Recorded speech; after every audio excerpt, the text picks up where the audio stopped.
Hello everyone, मैं हूं आस्था and again आज के इस वीडियो में हम एक और एग्ज़ाम के बारे में डिटेल में जानेंगे और ये एग्ज़ाम है NORCET एग्ज़ाम। NORCET एग्जामिनेशन से रिलेटेड कंप्लीट इंफॉर्मेशन आपको इस वीडियो में दी जाएगी। डिटेल में हम जानेंगे जैसे कि व्हाट इज़ NORCET, ये क्या है, इसका फुल फॉर्म क्या है, किसको देना चाहिए, क्यों देना चाहिए एंड इसके लिए एलिजिबिलिटी क्राइटेरिया क्या रहेगी एंड यहाँ आपका selection procedure, syllabus, age criteria, सारा सब कुछ हम इस वीडियो में कवर करने जा रहे हैं NORCET एग्जामिनेशन से रिलेटेड। अगर आप इंटरेस्टेड हैं और इस एग्जामिनेशन के बारे में जानना चाहते हैं तो कंप्लीट वीडियो देखिएगा और उसके बाद अगर आपको ये वीडियो अच्छा लगता है, थोड़ी बहुत भी अगर आपकी हेल्प होती है, आपको यूजफुल ये वीडियो रहता है तो वीडियो को लाइक एंड कॉमेंट करके जरूर बताइएगा। चलिए स्टार्ट करते हैं। NORCET, सबसे पहले हम इसका फुल फॉर्म देखेंगे तो NORCET का फुल फॉर्म होता है nursing officer recruitment common eligibility test. Nursing officer के लिए नेशनल लेवल पर एक कॉमन एलिजिबिलिटी टेस्ट कंडक्ट कराया जाता है और ये जो टेस्ट है ये एम्स के द्वारा कंडक्ट कराया जाता है। एम्स न्यू दिल्ली के द्वारा ये एग्ज़ाम ऑल इंडिया में जो एम्स हैं जहां पर नर्सिंग ऑफिसर्स की वैकेंसी है उन एम्स में भर्ती के लिए nursing officer recruitment common eligibility test, जिसको हम NORCET कहते हैं, ये न्यू दिल्ली एम्स के द्वारा कंडक्ट कराया जाता है। एंड ये जो एग्ज़ाम है हर साल 2 बार ये एग्ज़ाम, साल में 2 बार ये एग्ज़ाम कंडक्ट कराया जाता है। सो अभी इसका हाल ही में नोटिस अगेन आ चुका है, रजिस्ट्रेशन स्टार्ट हो चुके हैं, 2026 का सेकंड नोटिफिकेशन यहाँ पर रिलीज हो चुका है। ओके, सो जो कैंडिडेट नर्सिंग ऑफिसर में इंटरेस्टेड हैं एम्स हॉस्पिटल में, आप अपने स्टेट में, हमारे ऑल इंडिया में जो एम्स हैं जहां पर भी वैकेंसी होगी उनके लिए साल में ये 2 बार नोटिफिकेशन रिलीज होता है, उन एम्स में भर्ती की जाती है। इसके अलावा केंद्रीय सरकार के जो हॉस्पिटल्स अस्पताल हैं वहां पर भी नर्सिंग ऑफिसर की भर्ती की जाती है इसी एग्जामिनेशन के द्वारा। ये जो एग्ज़ाम है NORCET, ये एक रिक्रूटमेंट एग्ज़ाम है, ये एंट्रेंस एग्ज़ाम नहीं है, ये रिक्रूटमेंट एग्ज़ाम है। मींस इस एग्ज़ाम को क्लियर आप कर लेते हैं तो आपकी नर्सिंग ऑफिसर के रूप में आप भर्ती होते हैं एम्स में या केंद्र सरकार के किसी अस्पताल या हॉस्पिटल में। ओके, अब इसके लिए अगर हम एलिजिबिलिटी की बात करें तो इसके लिए जो एलिजिबिलिटी है अभी आप स्क्रीन पर देख रहे हैं, क्योंकि नर्सिंग ऑफिसर है सो इसमें BSc ऑनर्स नर्सिंग से आपने किया हो या BSc नर्सिंग अगर आपने किया है और आपका इंडियन नर्सिंग काउंसिल या स्टेट नर्सिंग काउंसिल दोनों में से किसी में भी आपका रजिस्ट्रेशन होना चाहिए। ठीक है, तो यहाँ आपका BSc नर्सिंग ऑनर्स है या BSc नर्सिंग है, साथ में आपने इंडियन नर्सिंग काउंसिल या स्टेट नर्सिंग काउंसिल में आपका रिकॉग्नाइज्ड इंस्टीट्यूट या यूनिवर्सिटी से है, आप इसके लिए एलिजिबल हैं। इसके अलावा अगर आपने BSc पोस्ट सर्टिफिकेट या पोस्ट बेसिक BSc नर्सिंग हम जिसको कहते हैं, ये अगर आपने किया है तो भी आप इसके लिए एलिजिबल हो जाते हैं।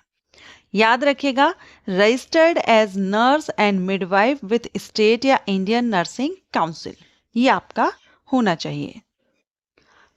BSc nursing, post basic nursing, इसके अलावा GNM कैंडिडेट भी इसमें एलिजिबल होते हैं।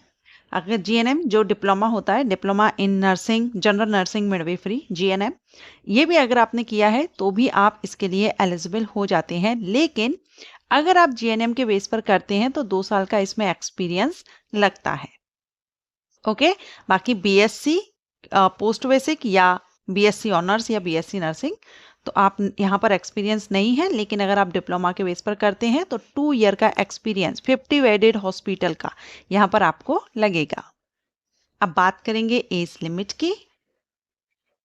जो एज क्राइटेरिया है ये आपका 18 से 30 साल रहता है। Minimum age 18 year and maximum 30 year for unreserved candidate. Reserve categories के कैंडिडेट को रिलैक्सेशन मिलता है और सभी स्टेट के कैंडिडेट जो रिजर्व कैटेगरी से हैं सभी को मिलेगा, क्योंकि ये सेंट्रल लेवल की अपॉर्चुनिटी रहेगी।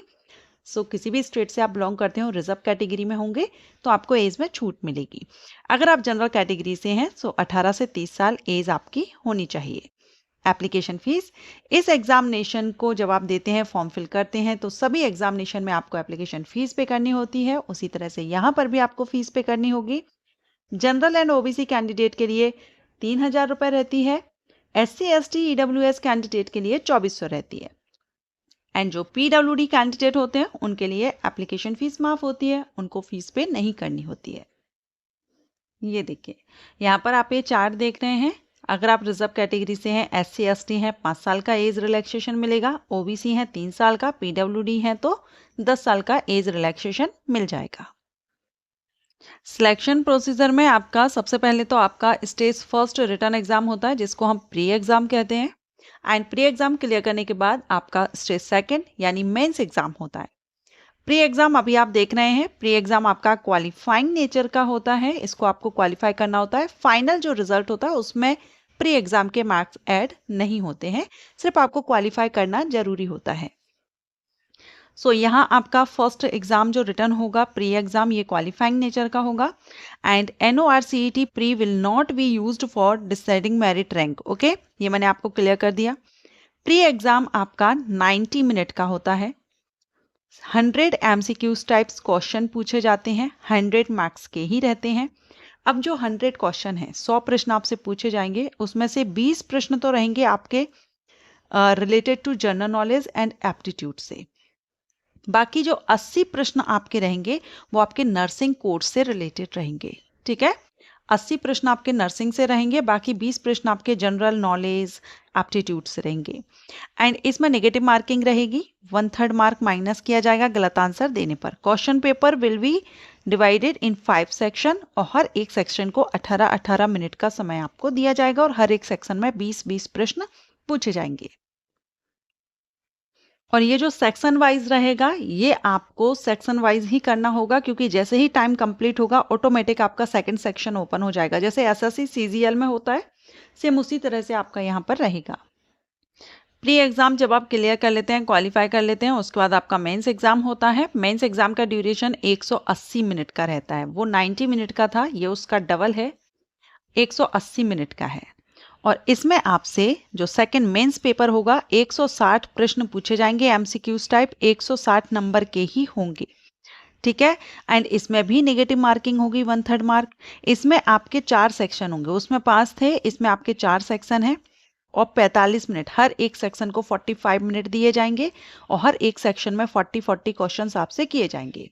There will be sequence in which each section which will be enabled to view answer question. ठीक है, तो ये यहाँ पर आपका, इसमें भी आपका सेम वही है, ड्यूरेशन जो टाइमिंग दी गई है सेम वही यहाँ पर रहेगा। तो जो सेक्शन आपका ओपन है उसी को कंप्लीट कर लीजिए, जैसे ही टाइम कंप्लीट होगा सेक्शन सेकंड आपका ओपन हो जाएगा, नेक्स्ट जो रहेगा वो ओपन होगा। ठीक, और आपका जो एग्जामिनेशन है वो ऑटोमेटिकली 180 मिनट जैसे ही कंप्लीट होंगे वो सबमिट हो जाएगा। तो ये पूरा जो ऑनलाइन रहता है ना, SSC CGL एग्जाम अगर आपने देखा हो या उसके एग्जाम पैटर्न के बारे में आपने सुना हो, तो उसी तरह से यहाँ पर आपका रहेगा। अब हम बात करते हैं सैलरी की।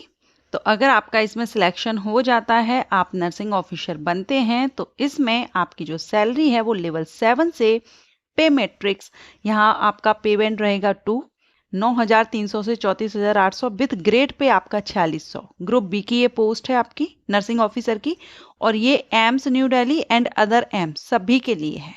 ठीक है, तो अगर आप, क्योंकि अभी इसका मैंने आपको स्टार्टिंग में बताया था, अभी हाल ही में नोटिफिकेशन आ चुका है, रजिस्ट्रेशन स्टार्ट हो चुके हैं, तो अगर आप अभी इंटरेस्टेड हैं, आपने BSc नर्सिंग किया है, पोस्ट बेसिक नर्सिंग है, या आप GNM है, लेकिन याद रखिएगा GNM के साथ आपको 2 साल का एक्सपीरियंस लगेगा। ठीक है, तो अगर आप इसमें अप्लाई करने जा रहे हैं तो इसकी जो लास्ट डेट है वो आप यहाँ देख सकते हैं, 13 अगस्त इसकी अप्लाई करने की लास्ट डेट है। रजिस्ट्रेशन स्टार्ट है, आप जल्द से जल्द अप्लाई कर दीजिए। और आपका जो एग्ज़ाम होगा फर्स्ट CBT एंड सेकंड, ये आपका सितंबर में रहेगा, और जो मेंस होगा वो 30 सितंबर को होगा। सितंबर मंथ में ही इन्होंने दोनों को रखा है। ओके, सो कोशिश किए आपके सारे पॉइंट्स क्लियर करने की, फिर भी अगर कोई पॉइंट मिस हो गया और आपको उसकी जानकारी चाहिए तो आप कमेंट करके पूछ सकते हैं। Thank you.